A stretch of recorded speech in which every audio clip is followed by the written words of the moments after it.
Have you ever wished that somebody would give you a step-by-step plan to get your money in order?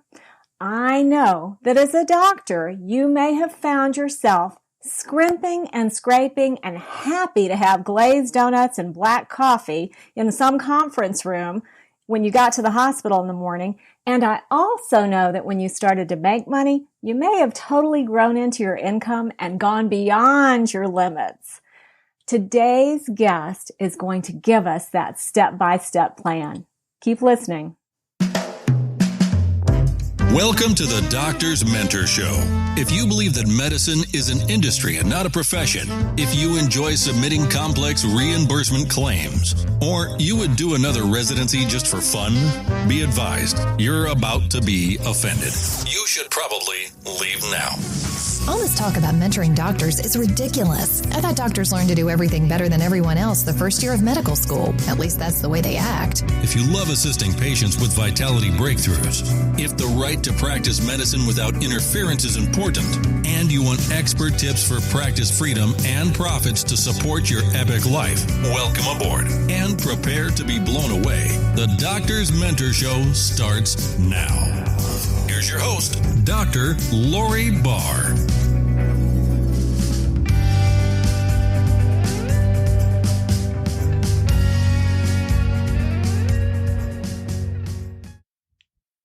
Today, I'm so happy to bring to you Belinda Rosenblum. She is a CPA and a wealth expert, and she's the president of OwnYourMoney.com.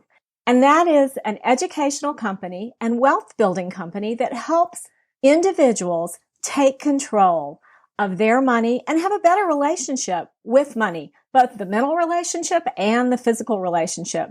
Welcome, Belinda. Thank you so much for having me, Lori. It's such a pleasure to be here. Today's topic. Live. Now, Belinda and I have an interesting path that we've traveled together. I ran into her work as part of a telesummit that she was participating in.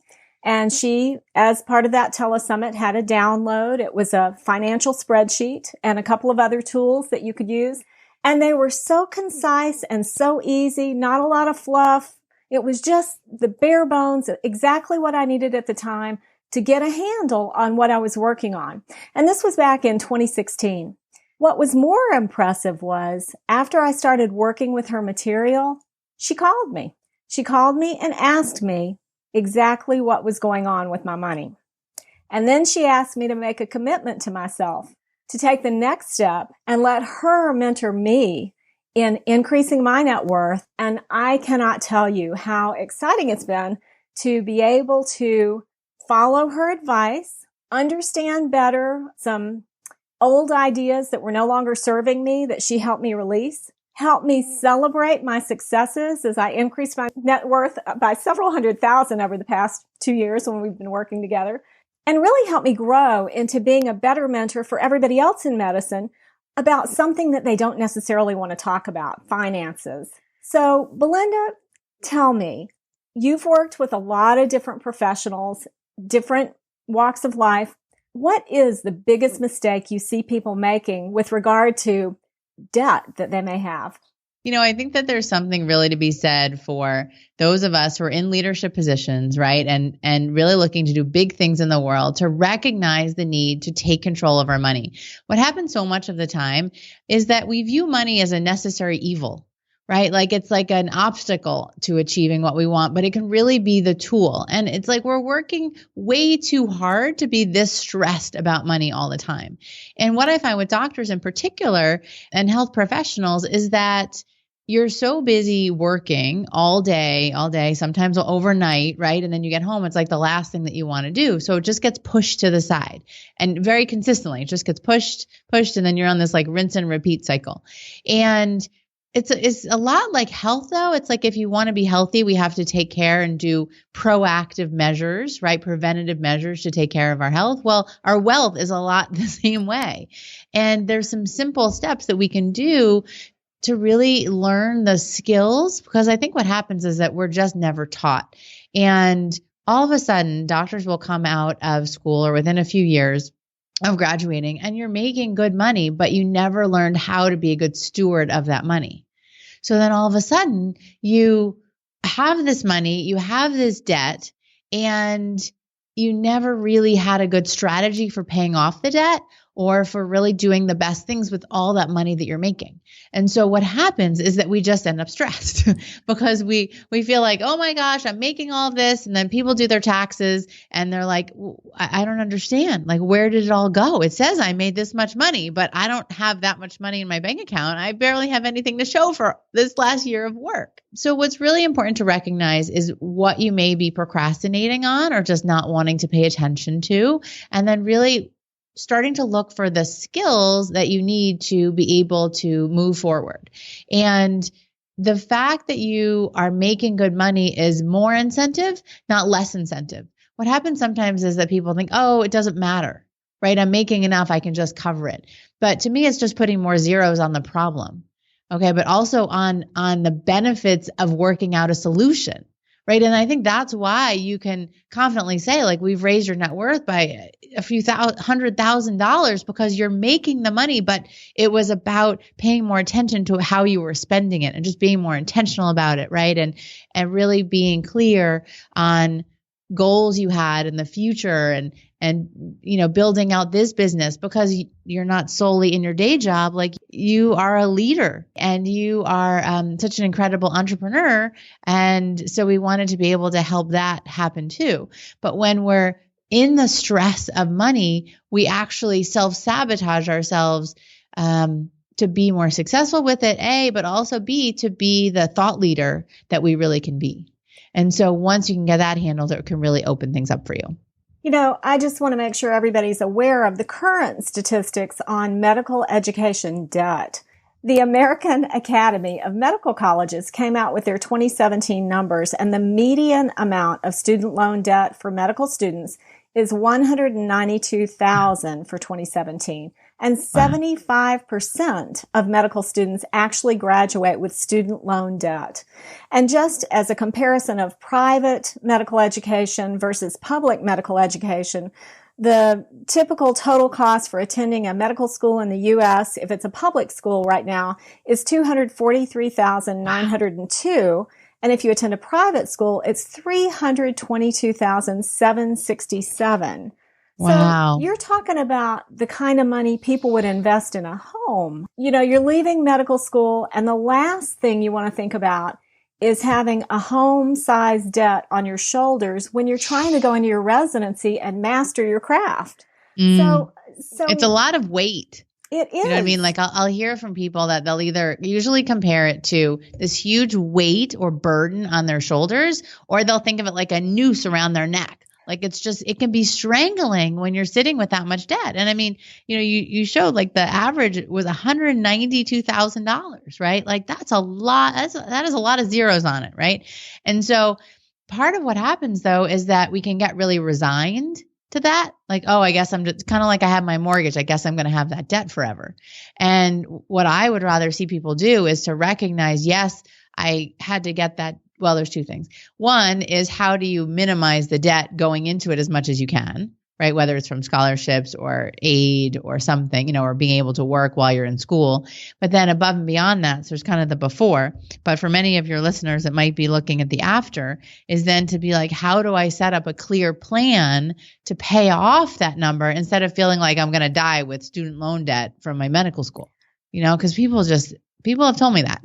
Right. Let's look at the before piece for just a minute here. I know, for example, in the real estate investment sector, one of the goals is to get to where you're the bank. You're financing real estate deals. How do you feel about physicians setting themselves up to be the bank for other physicians? For example, let's take it on a family scale. A lot of doctors, their kids go into medicine too. What has been your experience with family-owned lending vehicles as opposed to federal student loans or a debt to another agency? Why not at least keep the interest in your own family? A couple of things. One is that I want to make sure that we're not sacrificing our own lives now and retirement to pay for our children. Like we can't get financial aid for our retirement.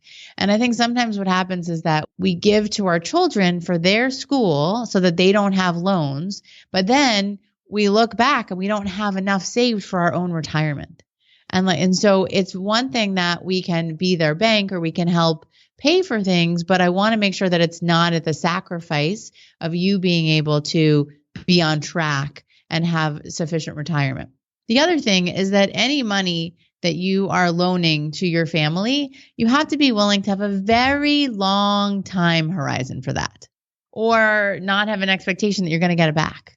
But I think what happens is that you don't set your children up for success if you expect them to aggressively pay that off as soon as they graduate, right? Because there's residency, it takes a few years until you're really earning good money to then be able to pay that off. So I think that that's something important to be able to see. I don't see a lot of them being the lender, particularly when it's that much money. I'll see usually where they're taking on the loans themselves. That's important to notice where you're doing that, because I actually think that there is some value in the children having a role in paying for their schooling. It's kind of like when you have some skin in the game, you pay attention to something differently. And so I don't want parents to take the burden of all of those loans on themselves and then try and save their children from it, but then burden themselves so much that they end up sacrificing what's really the best financial move for them. On financing education for children, as soon as I knew I was pregnant, we started saving. And it was just immediate take off the top from my paycheck that I never saw, so I never missed it. It was painless savings because of that. And we set it up in such a way that it would grow over time and then be usable. And that worked for us. We covered, the whole educational expense for my son's college. With money that you consciously saved. I think that's the difference, well, right? Consciously, but unconsciously, because once I set it up, it was set it up and forget, which works well for me, as you know. That's good. That works well for so many people, particularly doctors, because you have so much, I call it like responsibility fatigue, right? You've heard of like decision fatigue, right? Where you're just making decisions and you're literally making like life-saving decisions on a regular basis. And so by the time you get home, you're just tired. Like your brain is tired. You don't want to be making a lot of decisions. So the more that we can automate, the better, generally, right? As long as we have enough money in there. So I'm all in favor of that. The point that I was making is it wasn't like you had to pull a couple $100,000 out of your savings account. You know what I mean? You knew that you were setting money aside. And I was seeing some numbers recently that are basically like if you put $1,000 away every year, by the time your child gets to college, you'll have almost, you'll have enough for their college education. With $1,000 a year, like that's not very much, and you just have to make sure it's invested. If you think of the rule of 72, if you've ever heard of that in terms of how compounding interest works, but essentially if you have your money invested aggressively, because you don't need the money for a while, if it's at a 10% rate, then every 7.2 years, the money doubles. Right. And then reversed, if it's at a 7.2% rate on average, every 10 years, it doubles. But if you can start to look at how quickly the money becomes from $1,000, you're adding $2,000, that's doubling, $4,000, how quickly it can really add up and be sufficient to help fund the school. So I would rather see something proactive like that than an afterthought when they're 18 and have you take on more debt when you might still be paying your own debt. And I was working with a woman named Christine, and she went back to school later on. She wasn't a doctor, but she went back to school later on. And so she had student loan debt and she's in her 50s, right? And so it's about, okay, how do we aggressively pay that off? Because I don't want you to be trying to retire and still be trying to fund debt, because then we'll need that much more money for you to have in retirement to pay for this old debt. So how did you do that? How did you get her to aggressively pay that off at that age? Okay. Yeah. So I teach money in with a system that has 4 simple steps. I think what happens is that money feels very complicated so much of the time. And so I really want to simplify it. So people are like, wait, I can do this, right? I'm smart and successful in the rest of my life. I can do money. Like, let me show you how. So here are the 4 steps.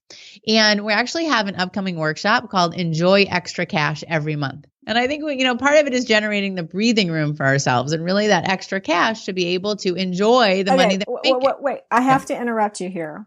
Okay. Yeah. When you said enjoy extra cash every month, I know what popped into my head as the first thing I would do for that. And I'm just wondering, just putting this out there to my listeners, just go ahead and send me a little voice message of what popped into your head when you heard Belinda say that. And then we'll compare notes. I think it'll be really interesting. I love it. Okay. Sorry to interrupt. Back to the 4 steps.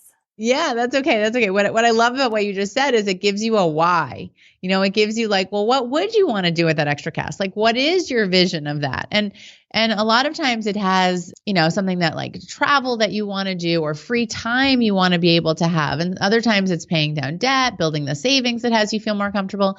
But it's really knowing what that why is, like knowing why you want the extra cash will make taking any steps to get there that much easier.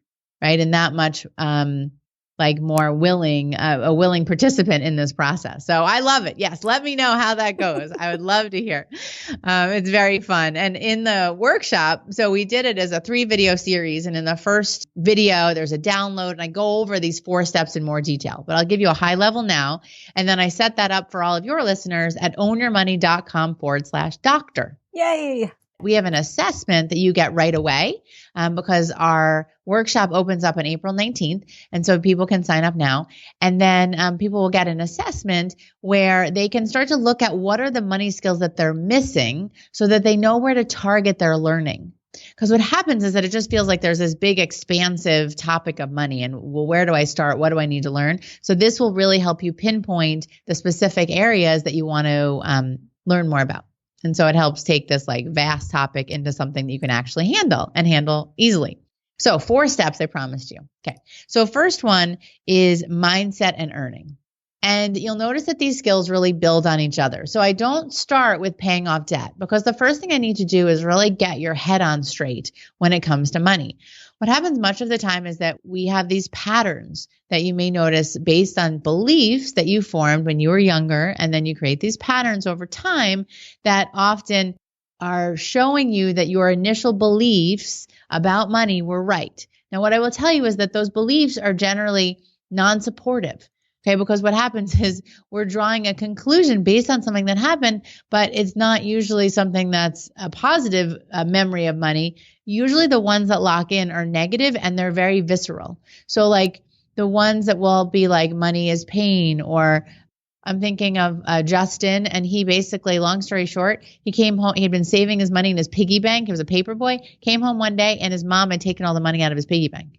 And he drew a conclusion right there that it wasn't safe to save, that he couldn't trust women with money, right? Goodness. And like very strong, clear decisions that he made at age 7.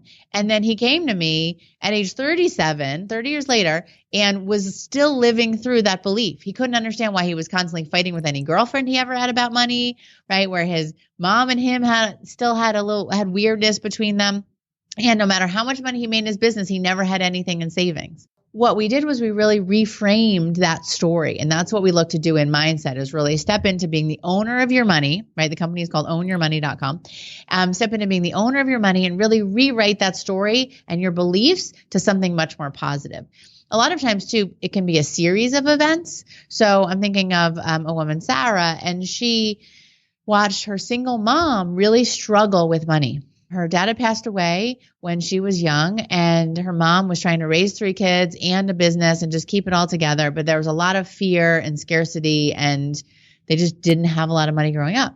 And so now she grew up 30 years later, and she's still living into the scarcity that she watched her mother have. And so it was about reframing her story to see how much courage her mom really had to not feel like she had to go jump into a marriage or that she had to go jump into a job. She was pursuing what she wanted to in her business and really providing them what they needed when they needed it, so that instead of feeling shame for what happened and continuing this pattern of fear, she could see the courage and see how she has taken on her mom's courage. And there was a few tears, and really getting how freeing that new story could be for her in her relationship with money and her relationship with her mom. Second piece of that first step, by the way, is earning.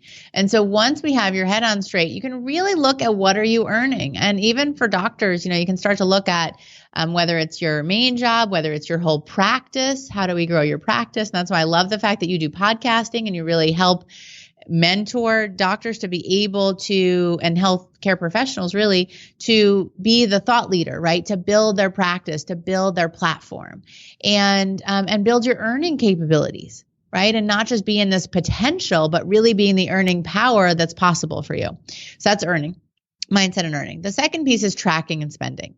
And so this is one where I have a little bit of a, I guess, counterintuitive way of doing it, because first, yes, I want you to track where your money is actually going. And I have a step, it's part 2 of this workshop, this free workshop I'm doing, where I have you highlight your unconscious spending. Because if we can start to highlight your unconscious spending, then we can start to stop what are the money leaks, where essentially your mental accounting is different than what's actually happening. And so you think you should have $600 more in your bank account, say, because you think you're only spending $600 on groceries, but you're really spending $1,200 on groceries a month. Yeah, I see that kind of thing all the time. Just a side note, for all you out there who help your patients deal with any kind of improper relationship with food or alcohol or anything, doesn't this sound familiar? Aren't we keeping a money diary? I mean, just like you would a food diary. If you were inappropriately eating food, you'd want to know what you were unconsciously eating, right? Same thing here. I love it. Go ahead.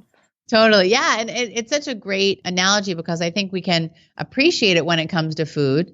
So we also need to then appreciate it when it comes to our money, because it can often highlight, and if you might need to wrap your head around it when it comes to food first, like really buy into why that's so effective.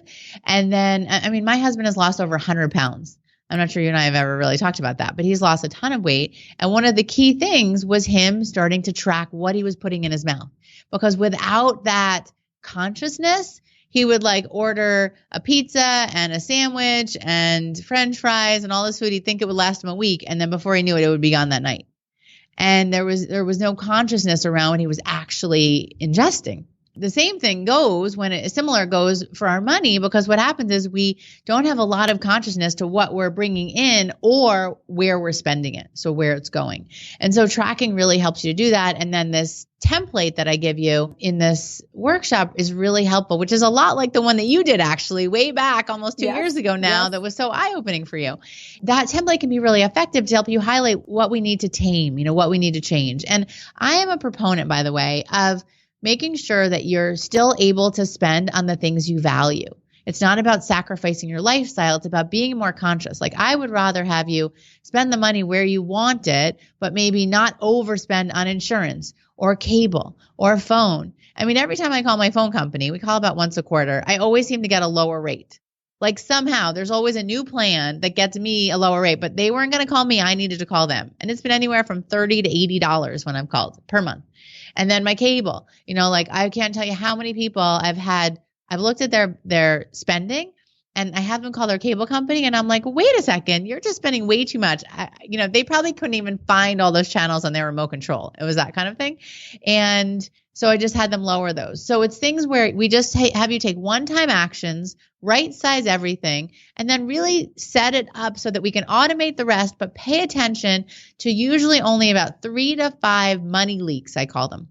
And so if we can focus on those instead of feeling like you have to stress out over a tight budget, I don't think that really works. I think that probably, especially as doctors, you're just too busy. But if you had a handful of items that you knew you need to keep an eye on every month, that you could do.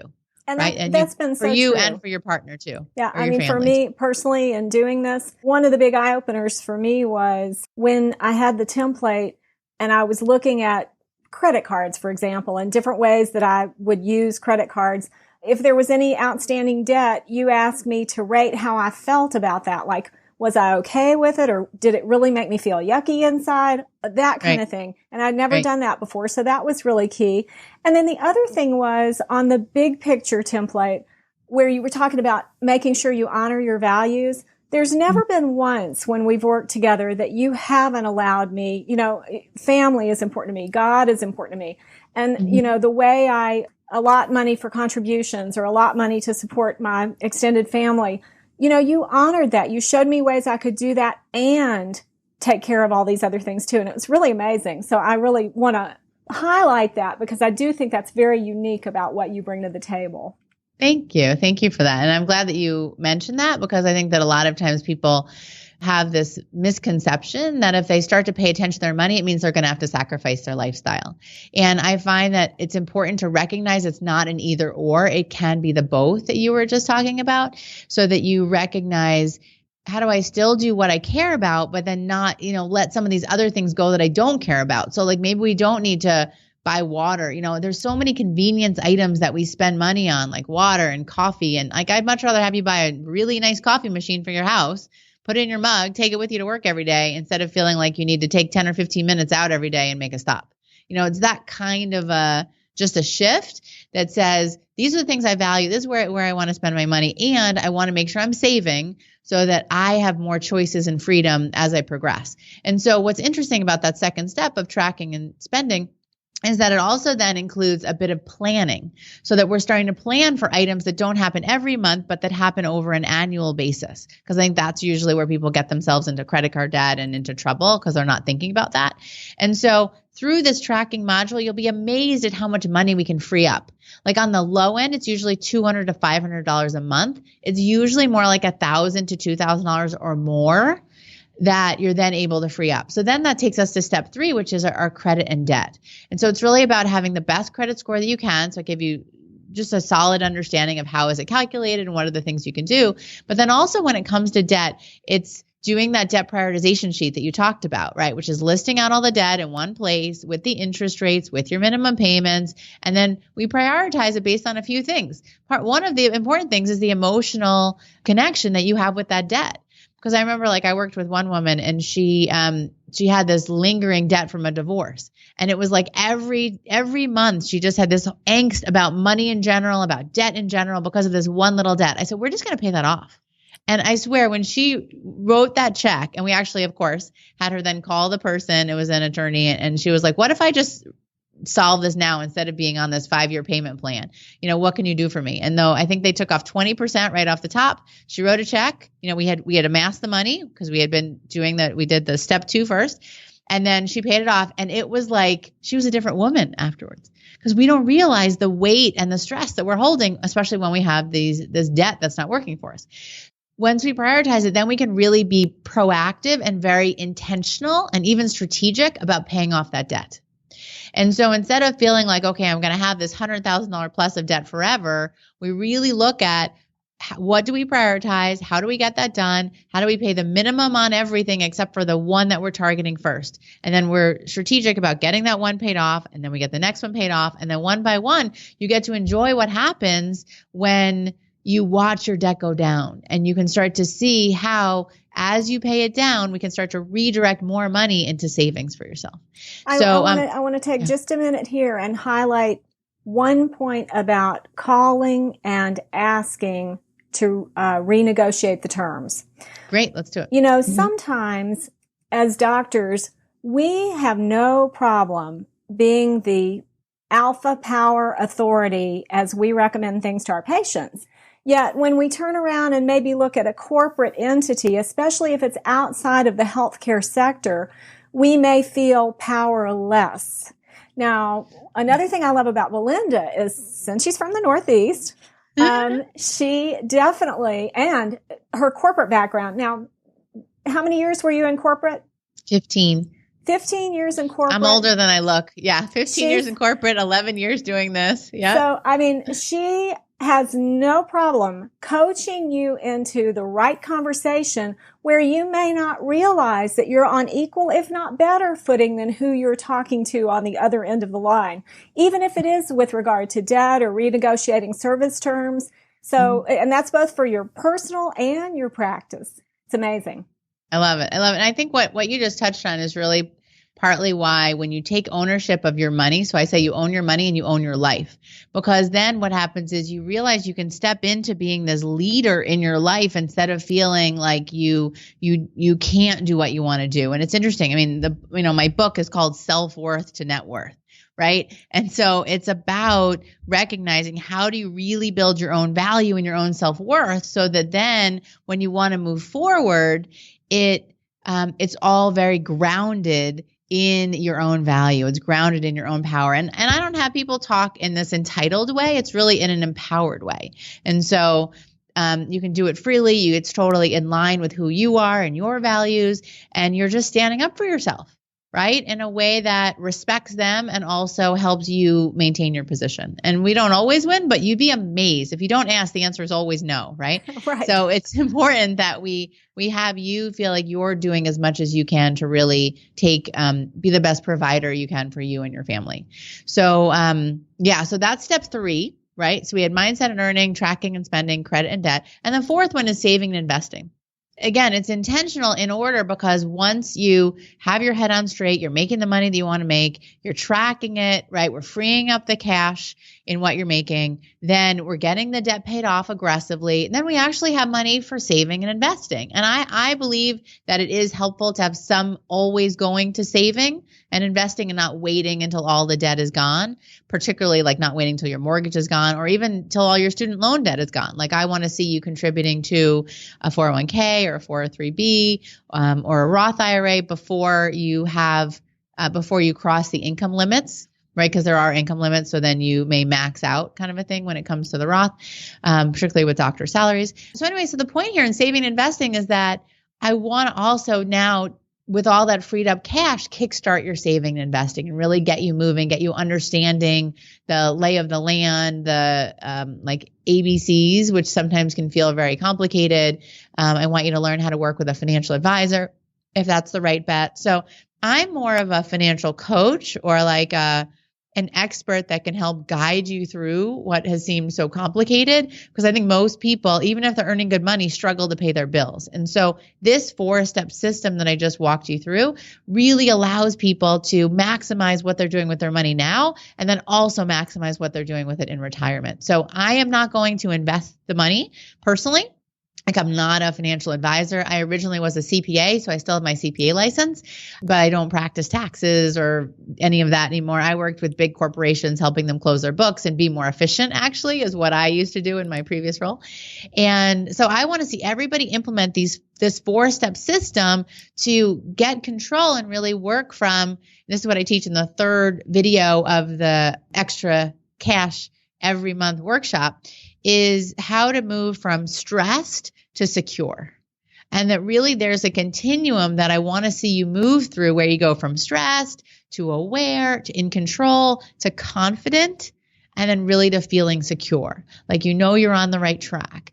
And I will tell you that particularly for those that make good money, like doctors often do, it's that much more stressful when you feel like you're not doing the best things with it.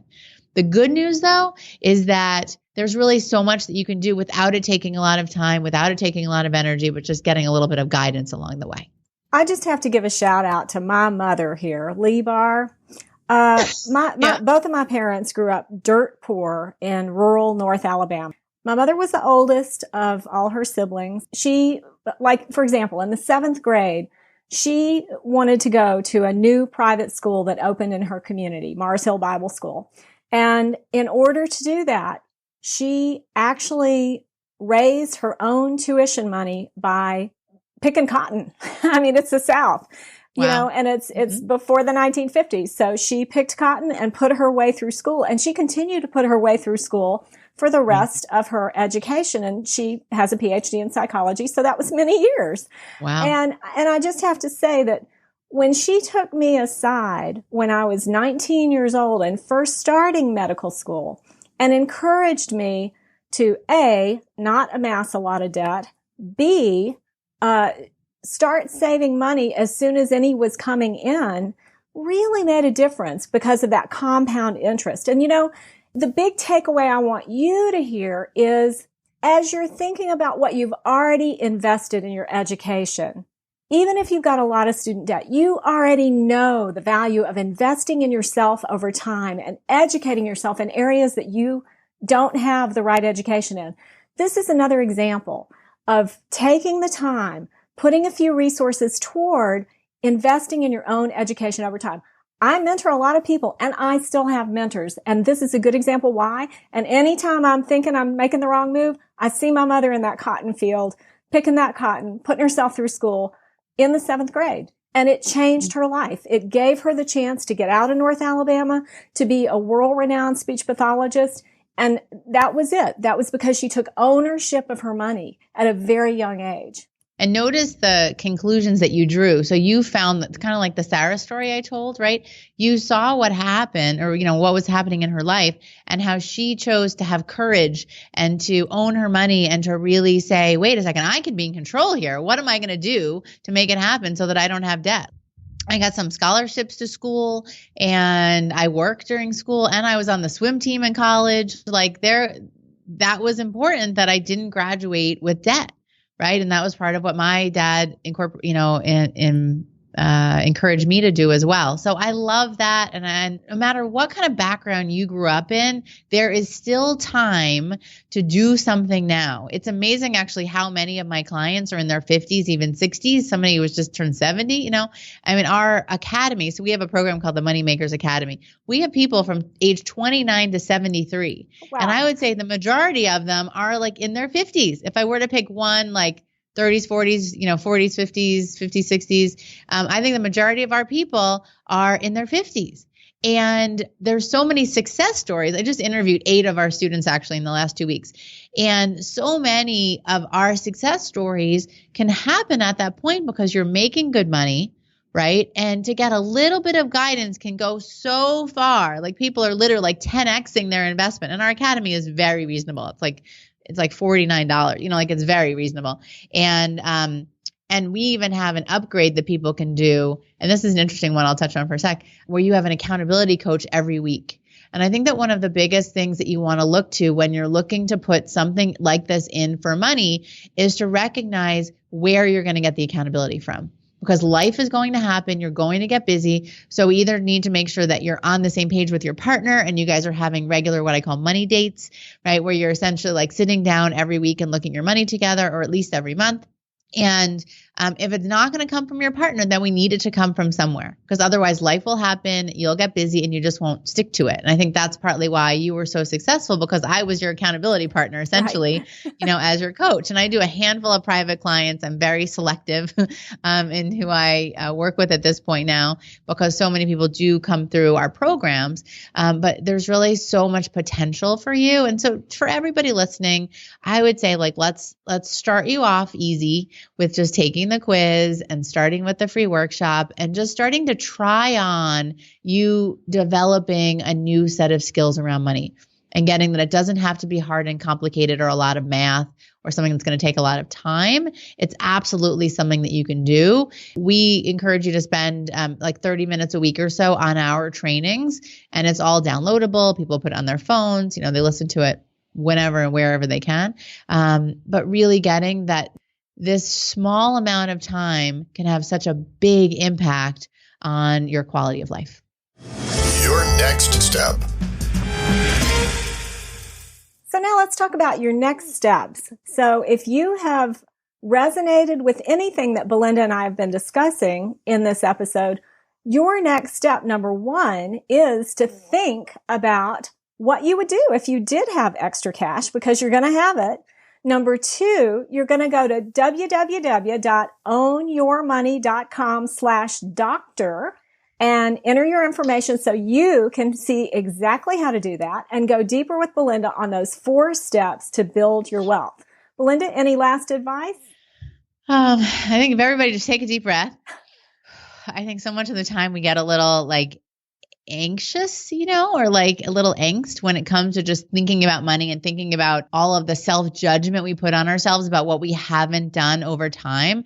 And just use this as an opportunity to let yourself off the hook and say, wait a second, Belinda's right. Or Belinda and Lori were right? I never learned this. I've had this big should on myself because I'm smart. I'm a doctor. I should know what I'm doing. But the reality is that we don't take a class generally on personal finance. I wish we did, but we don't really. And I was an accounting major at a top school, and I never did. Right. And I share my story in the workshop where I was a top accounting professional and had a mess of paperwork at home that I hadn't taken care of because my dad actually had a stroke when I was 21 years old and I became family CFO. So, we often take on a lot of responsibility that we didn't ask for and that we don't have the time to deal with. And so I want to help you be able to get better with your money so we can free you from the stress and instead have you feel like this is another area where you can also be smart and successful. And I totally believe in you and I totally believe it can happen. Thanks, Lori. Thank you, Belinda Rosenblum, author of Self-Worth to Net Worth, 12 Keys to Creating Wealth Inside and Out, and owner of ownyourmoney.com. Don't forget, go to ownyourmoney.com/doctor and take that quiz. Are you stopping at a hospital? Hello? Don't you know that hospitals are one of the sickest places on the planet? Don't touch anything in there and get out as fast as you can.